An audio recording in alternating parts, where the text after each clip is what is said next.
Ya estoy aquí.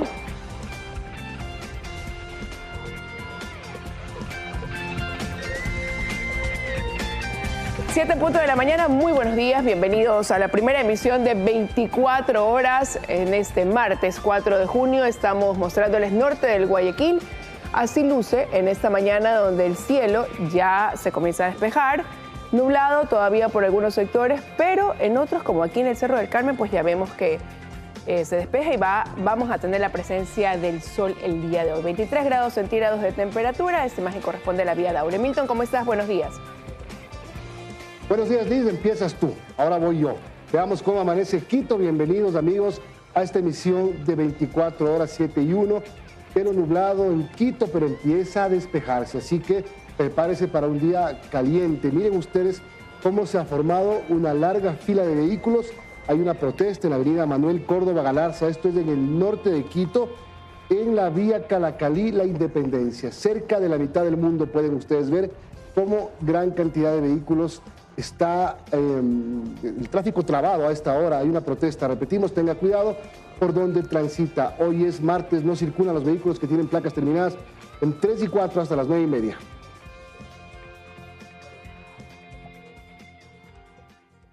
Milton, ¿cómo estás? ¿Qué tal todo? Buenos días. Buenos días, Liz. Qué gusto saludarte, amigos. Igualmente, les contamos la agenda que tenemos para hoy en este noticiero. Sí, así es. En breve nos va a acompañar en este espacio el general retirado Jorge Luis Vargas, exdirector de la Policía Nacional de Colombia, también ex candidato a la alcaldía de Bogotá. Con él vamos a analizar el tema de la inseguridad en el país. Vamos a hablar de la situación de riesgo que tiene Coca-Cola Sinclair con Carolina Bernal. Ella es docente investigadora de la Escuela Politécnica Nacional y ha estudiado el comportamiento del río Coca desde 2004. Sabe mucho del tema y de la seria amenaza que tiene la central hidroeléctrica Coca-Cola Sinclair. Aquí empezamos.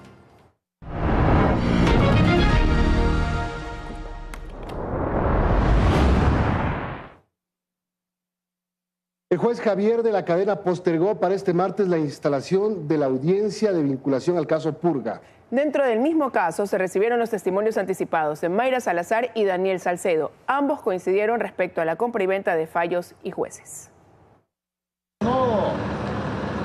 Las revelaciones de los procesados en el caso Metástasis, pero testigos en el caso Purga, causan remesón en la Corte del Guayas y hasta en las filas del Cuerpo de Ingenieros del Ejército. Mayra Salazar y Daniel Salcedo llegaron a la Corte Nacional de Justicia fuertemente custodiados. Y ya en la audiencia no solo han confirmado la contaminación de la justicia, esta vez ahondaron en detalles de nombres y montos sobre la compra-venta de resoluciones. Daniel Salcedo comenzó reconociendo ser parte de la trama y contó que cuando ya estaba involucrado en la corrupción hospitalaria, acudió al juez Reinaldo Ceballos, quien le pidió $300,000 por un arresto domiciliario. No logró cubrir el monto y tuvo que huir en avioneta. Desde entonces ya se conoció de quién era Daniel Salcedo. Donde se accidentó la avioneta en la que intentó escapar Daniel Salcedo. Cuenta que más adelante con el juez hablaba por WhatsApp y en otro momento sí concretó un pago, que fueron $70,000, dijo, para lograr su traslado a la cárcel 4 de Quito. Dinero que le entregó a través de uno de los que llama sus operadores. Dice que conoce bien a la familia del juez y eso por si Ceballos niega estos vínculos. No obstante, Salcedo es un personaje que ha navegado en medio de la corrupción y por ello sus procesos ameritaban la relación con otros jueces. Aparece entonces el nombre del juez Johan Marfetán, a quien dice le entregó $25,000, $5,000 por amañar el sorteo y $20,000 para que le conceda un habeas corpus. El propio Salcedo había desistido de ese recurso, pero el juez no le devolvió la plata. Fue un testimonio un tanto atropellado y sin orden. En medio de ese desorden comentó que su amigo narcotraficante Leandro Norero era socio de Javier Jordán. Salió entonces otro juez en la trama, Henry Morán, quien había estado a cargo del caso de fraude procesal de Salcedo. Dice que Morán le puso más complicado aún al pedirle $200,000 por juez para librarlo de un caso de peculado. Pero quizá la revelación mayor en este testimonio tiene que ver con el ex juez de la Corte Nacional de Justicia, Byron Guillén. Salcedo dice haber coincidido con Guillén gracias al abogado Emilio Bowen. Ya en contacto con Guillén, Salcedo dice que este le pidió $140,000 para salvarlo del juicio por lavado de activos y que sí, que le pagó la mitad, $70,000. No obstante, Guillén lo había sentenciado y por esta oferta incumplida le regresó el dinero, pero no completo. Según Salcedo, el juez Guillén le devolvió solo 60 de los $70,000 previamente entregados a través de un operador. Al final, Salcedo cuenta que en una reunión en la cárcel con Jorge Glass y el oscuro abogado Cristian Romero, allí los tres hablaron de habeas corpus para salir de prisión. Romero le había dicho que por $150,000 lo sacaba y que del pago de Jorge Glass se estaba encargando un tal Virgilio Hernán. No supo precisar si se trataba de Hernán o Hernández, el de esta fotografía con el abogado Romero. En el turno de Mayra Salazar, la otrora poderosa mujer de la Corte de Justicia del Guayas, asesora de la presidenta Fabiola Gallardo, resolvió testificar respecto de 3 grandes temas que mostró los conoce a detalle. El cómo el ex asambleísta social cristiano Pablo Muentes manejó el sistema para beneficiarse de un juicio en contra del Banco Pacífico. Sobre la corrupción del Cuerpo de Ingenieros del Ejército con Fabiola Gallardo como operadora y el gran caso de tráfico de tierras de Pablo Muentes y familia. Salazar fue pieza clave para destapar lo que por años fue un secreto a voces, la corrupción en las Cortes. Ella cuenta que incluso compró cuentas troll en X para atacar a Ricardo Novoa, abogado del Banco Pacífico, y para atacar al periodista Guillermo Lizarzaburu, que denunciaba los casos de tráfico de tierras. Esta vez Salazar se enfrentó a su ex jefa Fabiola Gallardo en audiencia y allí la increpó, diciendo: reconozca que yo he dicho la verdad y reconozca todo lo que usted ha hecho y para quién trabajaba. Es mejor ser recordada por reconocer los errores que por la corrupción y haber liderado una estructura delincuencial. Testimonios que tan solo confirman que en la Corte de Justicia del Guayas se ofertaban resoluciones, se vendían desistimientos y se negociaban sentencias. Abogados y procesados pagaron por fallos. En algunos casos la negociación se cerró y en otros los jueces habrían burlado a los propios delincuentes.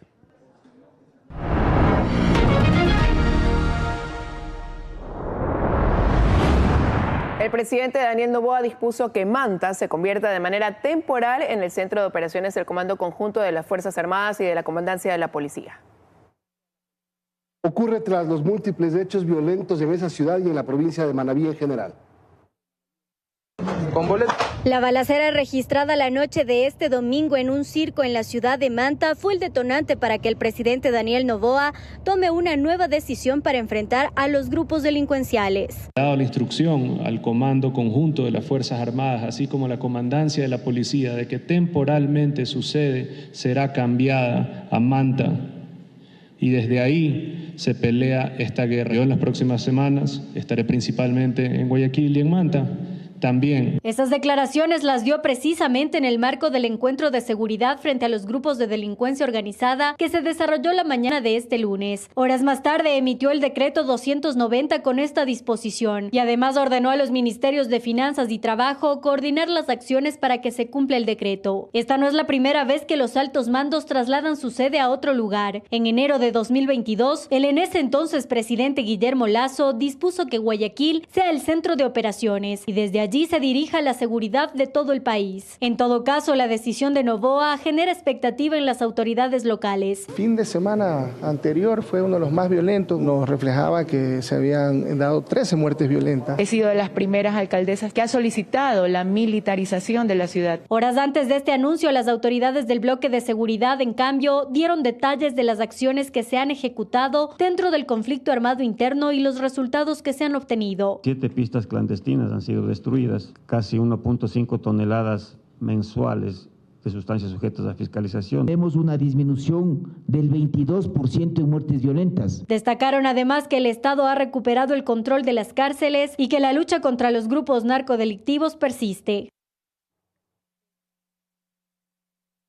En menos de 12 horas se registraron 6 muertes violentas en Manta. Esto pese a la decisión presidencial de trasladar temporalmente al Comando Conjunto de las Fuerzas Armadas y de la Policía Nacional.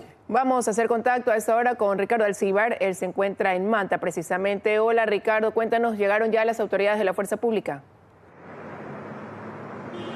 ¿Qué tal? Muy buenos días, Liz, Milton. Lamentablemente no. Es la noticia que tenemos hasta el momento. No ha llegado ni la cúpula policial ni militar hasta el Cantón Manta en la provincia de Manabí. Ayer conversábamos justamente con el coronel Favari Montalvo, que es el jefe policial del distrito Manabí, de todo lo que sería la provincia de Manabí, y nos indicaba que aún, al igual que la alcaldesa Marciana Valdivieso del Cantón Manta, aún están determinando medios logísticos para que arriben justamente estos jefes policiales y todas las operaciones por parte del Comando Conjunto de las Fuerzas Armadas y de la Policía Nacional. Estas declaraciones se dieron en medio de un ataque armado reportado en el barrio La Paz, donde realmente no hay paz. Se reportó una masacre. 3 personas fueron asesinadas con disparos. En el lugar, la Policía Nacional encontró al menos 11 indicios balísticos, es decir, 11 casquillos que fueron utilizados para asesinar a estas personas. También por parte del coronel de la provincia de Manabí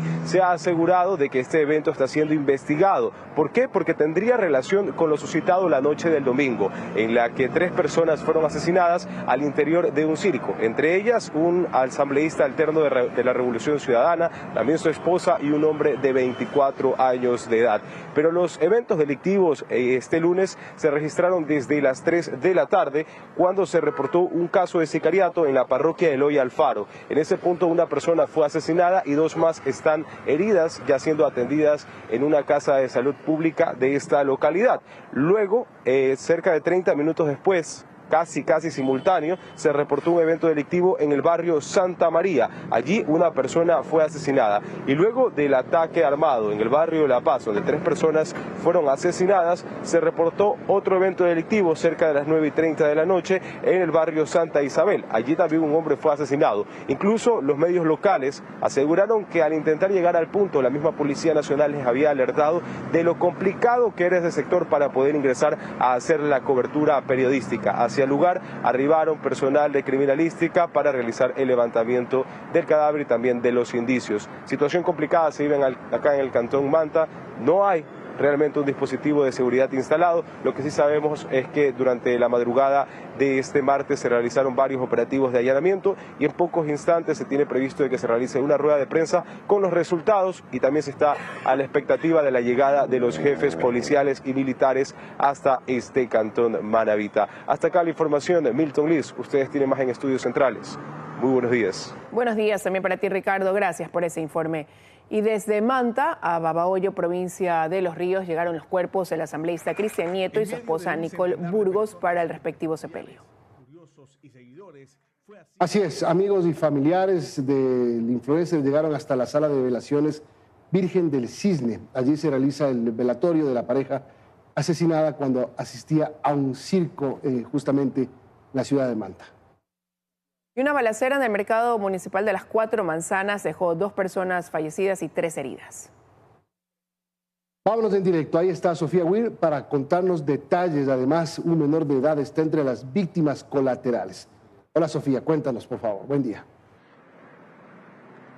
Buen día, Milton, Liz, amigos. Así es, un nuevo hecho violento se registró la tarde de este lunes aquí en el mercado municipal de las 4 Manzanas, ubicado en el centro de la ciudad de Guayaquil. 2 personas fueron asesinadas por personas que ingresaron hasta este mercado. La Policía Nacional dice que estos conducían un carro lujoso y venían siguiendo a las víctimas desde Durán. También la policía confirmó que el ahora occiso de sexo masculino, conocido como Polaco, tenía vigente un proceso judicial por robo en 2022. El hombre estaría relacionado presuntamente con el grupo de delincuencia organizada Mafia 18 que opera en el sur de la ciudad. 3 personas más también resultaron heridas, entre ellas un menor de edad, como ustedes mencionaban. Este recibió un impacto de bala en la zona lumbar. Estos 3 permanecen en una casa de salud de manera estable, es lo que se conoce conoce hasta ahora. Recordarles también que hace pocas semanas también se dio una muerte violenta. Un comerciante de la zona fue asesinado con un disparo en la cabeza. La Policía Nacional dice que con estas 2 muertes nuevas suman ya 49 aquí en el distrito 9 de octubre en lo que va del año. Esto es lo que les puedo informar. Milton, Liz, ustedes continúen con más noticias. Buen día. Buen día, gracias Sofía. Qué lamentables hechos estamos registrando en este momento, pero no es todo. En menos de 24 horas, 3 personas fueron asesinadas en Durán, 2 de las víctimas menores de edad. En medio de estos últimos hechos, el municipio retomó sus actividades presenciales. El último crimen en Durán se reportó cerca de las 7:30 de la mañana de este lunes en el sector de la Primavera 2, cuando un joven de 17 años que se movilizaba en una motocicleta fue asesinado mientras dejaba a un niño en sus clases en la escuela Rafael Mendoza Avilés. Un arma de fuego tipo pistola, pues, a impactar aproximadamente entre 5 y 6 disparos ante la humanidad.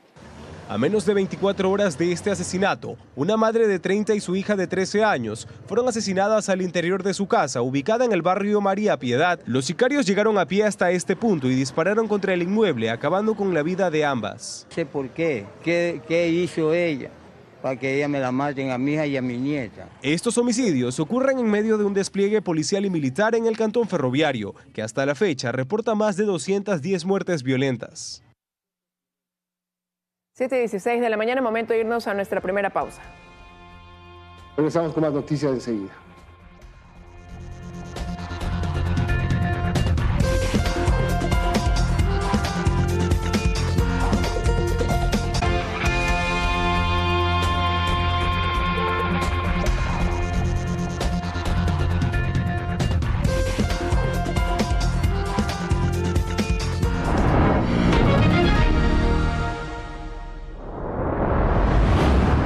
El Consejo de Participación Ciudadana y Control Social descalificó a los 3 mejores puntuados en el concurso para designar al defensor público.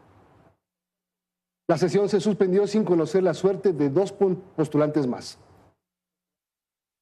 Las fichas del concurso para elegir al nuevo defensor público vuelven a moverse. Por encima de ciertas opiniones, este lunes, el Pleno del Consejo de Participación Ciudadana y Control Social acató las recomendaciones de varios informes de asesoría jurídica y descalificó a los 3 mejores puntuados del proceso de selección, incluido Rodrigo Frías Toral, que en el pasado 22 de mayo ya había presentado su renuncia al concurso. Pero si ya con 7 votos a favor aceptamos la renuncia, ¿por qué pretendemos ahora descalificar? Sobre Toral se dijo que incurrió en 2 causales, esto es, falta de probidad y haber omitido información relevante para postular al cargo. Sobre el ex juez de la Corte Nacional de Justicia, Byron Guillén, nombrado en los casos de corrupción, metástasis y purga, se argumentó que presentó documentación contradictoria. Hubo alteración de documentos, o en efecto, el señor estuvo en libre ejercicio de la profesión a pesar de que era servidor público. De la misma forma, se descalificó a Jorge Ballesteros por haber presentado documentos falsos para su postulación con firmas incompatibles. El Pleno del Consejo de Participación se suspendió previo a conocer 2 informes de asesoría jurídica más, esta vez relacionados con los postulantes que siguen en el listado de mejores puntuados, la jueza Maritza Romero y el juez electoral Wilson Ortega.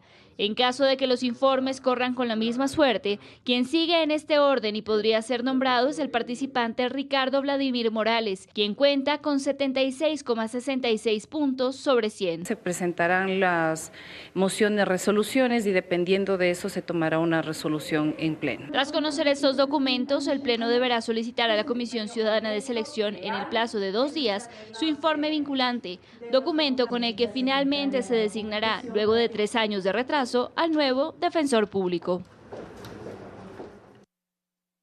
El presidente de la Corte Nacional de Justicia, José Swin, tiene 3 días para completar la terna para el proceso de selección del presidente del Consejo de la Judicatura. Así lo resolvió este lunes el Consejo de Participación Ciudadana tras aprobar el informe de requisitos e inhabilidades de los postulantes, donde únicamente se calificó a Telmo Molina y Dunia Martínez como candidatos. Respecto a Hugo Fabricio Orellana, se dijo que no contaba con la documentación necesaria para acreditar su experiencia profesional.